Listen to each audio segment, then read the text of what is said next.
જીવનમાં શિક્ષણની સાથે એક આત્મવિશ્વાસની સાથે એક આગળ વધવું અને એ આપની કારકિર્દી તૈયાર કરવી બહુ મહત્ત્વનું કામ છે. જો કે આજે હું એક એવી દીકરીને મળવા માટે આજે આવેલો છું કે જે અત્યારે લોકરક્ષક મહિલા કેટેગરીમાં ગુજરાતમાં પ્રથમ નંબરે આવેલી દીકરી કે જે એનું નામ તેજલ. એ દીકરીને અત્યારે માલગઢ જોધપુરિયા ઢાણી કે ત્યાં પોતાનું નિવાસસ્થાન છે એને હું અત્યારે હાલ રૂબરૂ મુલાકાત માટે આવેલો છું. એ દીકરી સાથે આપણે થોડી ચર્ચા કરીશું કે આટલી કારકિર્દી અને ગુજરાતમાં પ્રથમ અવ્વલ નંબરે આવવું એ બહુ મોટું કામ છે. એના માટે આપણે દીકરી સાથે થોડી ચર્ચા કરીશું. નમસ્કાર. નમસ્કાર સર. બેટા, આપનું પૂરેપૂરું નામ શું છે? મારું પૂરું નામ તેજલબેન જીતેન્દ્ર કુમાર મગનાજી ટાંગ છે. અચ્છા. આપનો પ્રાઇમરી અભ્યાસ? મારો પ્રાઇમરી અભ્યાસ મેં 1 થી 5 ધોરણ માલગઢ જોગમાયા શાળામાં કરેલો છે અને 6 થી 12 ધોરણ માલગઢ આદર્શ હાઈસ્કૂલમાં. બરાબર. અને મમ્મી પપ્પા શું કામ કરે છે? મારા પિતાજી તો શું નામ છે પપ્પાનું? પપ્પાનું નામ જીતેન્દ્ર કુમાર મગનાજી ટાંગ છે. Very good. હા, મારા પિતાજીએ MA વિથ ઇકોનોમિક્સ સુધીનો અભ્યાસ કરેલો છે. તેમણે પણ આવી સ્પર્ધાત્મક પરીક્ષાઓ આપેલી છે, જેમ કે જીપીએસસી ક્લાસ 1-2 ની પરીક્ષા પણ 3 વખત પાસ કરેલી છે. છતાં પણ ફાઇનલ સિલેક્શન ન થતા તેઓએ આગળ વધતા રહ્યા છે. બરાબર. અત્યારે પપ્પા શું કામ કરી રહ્યા છે અત્યારે પપ્પા ટ્યુશન ચલાવે છે, ઇંગ્લિશનું, સ્પર્ધાત્મક પરીક્ષાઓનું, એ રીતનું. સ્પર્ધાત્મક પરીક્ષાઓની બાળકોને તૈયારી કરાવડાવે છે. હા સર. બેટા, આપણી પાસે હું એક એવી ચર્ચા કરીશ કે આપનું શૈક્ષણિક તો મેં જાણી લીધું. હા સર. વિશેષ આપ જે શિક્ષણની અંદર ખૂબ જ આગળ વધ્યા અને ગુજરાતની અંદર સ્પર્ધાત્મક પરીક્ષાની અંદર આપણે કેટેગરીની અંદર ગુજરાત રાજ્યમાં પ્રથમ આવ્યા. બરાબર. જ્યારે આપનું આ સ્પર્ધાત્મક પરીક્ષાની અંદર જ્યારે પ્રથમ નંબર આવ્યા અને એના સમાચાર મળ્યા ત્યારે આપણને કેવી ખુશી લાગી?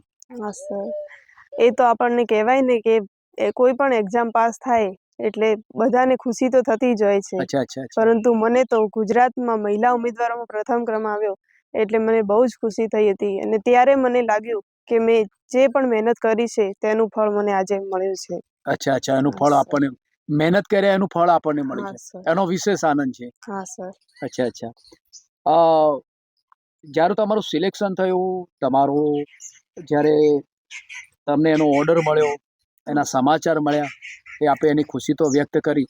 વિશેષ સાથે આટલી તબક્કે આટલું આગળ વધવું એના માટે તમે શું કહેવા માંગો છો?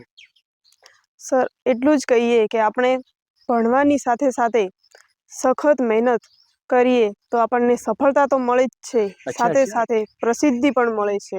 જેમ કે મેં ગુજરાતમાં લોકરક્ષક કેડરમાં મહિલા ઉમેદવારોમાં પ્રથમ ક્રમ મેળવ્યો, એમ તમે તૈયારી કરો તો સફળતા તો મળે જ, સાથે સાથે તમને પ્રસિદ્ધિ પણ મળશે. સફળતા અને પ્રસિદ્ધિ બંને મળશે. આપણી મહેનત કઈ પ્રકારની હતી, કેવી હતી મહેનત? તો આટલા પ્રથમ નંબરે આપ કેવી રીતે આવ્યા? હા સર. એ તમે અત્યારે હાલના જે સ્પર્ધાત્મક પરીક્ષાઓ જે આપતા હોય એવા વિદ્યાર્થી બાળકોને તમે એવો શું મેસેજ આપવા માંગો છો? મેં સર મહેનત તો સ્પર્ધાત્મક પરીક્ષાની તૈયારી કહું તો મેં મારા માલગઢ ગામમાં જ આવેલી જગદંબા લાઇબ્રેરીથી કરેલી છે. હા સર.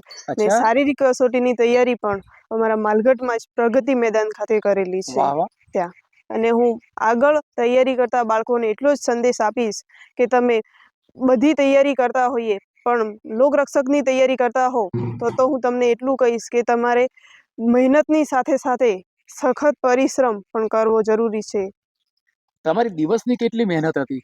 હા સર, હું દિવસે 8 કલાક આસપાસનું વાંચન કરતી ને સાંજે થોડોક ટાઈમ મળે તો રિવિઝન, નહીં તો 8 કલાકનું તો ફાઇનલ. બરાબર. પછી તમારે આમાં કંઈક દોડવા માટેનું પણ પરીક્ષામાં દોડની પરીક્ષા હોય છે ને? હા સર. લોકરક્ષકમાં પ્રથમ તમારે શારીરિક કસોટી એટલે કે દોડ પૂર્ણ કરવાની હોય છે. એમાં મહિલા ઉમેદવારોએ 9.5 મિનિટમાં 1600 મીટરની રનિંગ પૂરી કરવાની હોય છે. એટલે મેં એ રનિંગ 8:34માં પૂર્ણ કરી હતી. અચ્છા. ખૂબ સરસ. આપે આ તો સફળતા પ્રાપ્ત કરી, પણ એના અગાઉ તો પણ કઈ પરીક્ષાઓ તો આપેલી હશે ને? હા સર. એમાં આપની કેવી સફળતાઓ હતી અને કેવી નિષ્ફળતાઓ હતી? હા સર.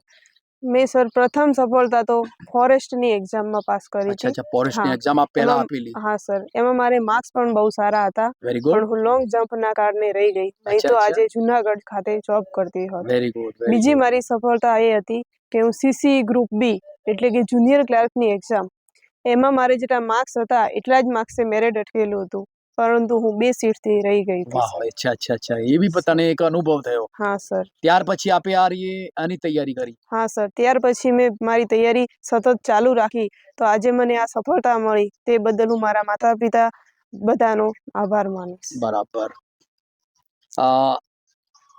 જો કે આપે આપના માતા પિતા, આપના ગુરુઓ, ગ્રામજનો, પરિવાર બધાનો આપે વિશેષ આભાર માન્યો, નહીં? હા સર. આપની સફળતાનો શ્રેય કોને માનો છો? સર, હું મારી સફળતાનો શ્રેય મારા માતા પિતા, યસ, મારા બંને ભાઈઓ, વેરી ગુડ, મારા ગુરુજીઓ, હા, સમસ્ત ગ્રામજનો વાહ અને વાહ, આપણા પરિવારના સદસ્યોને માનીશ. ખૂબ આભાર માનો છો હા એમનો. સર, ખૂબ ખૂબ દીકરી આભાર. તેજલે આટલી સફળતા પાસે અને એટલી આનંદની લાગણી વ્યક્ત કરી કે આ મારી સફળતા મારા માતા પિતા છે, મારા ગુરુજીઓ છે, મારા ગ્રામજનો છે અને મારા પરિવારના સદસ્યોનો ખૂબ જ વિશેષ સાથ અને સહકારથી હું આટલી ઊંચાઈ શિખરો સુધી પહોંચી વળી છું.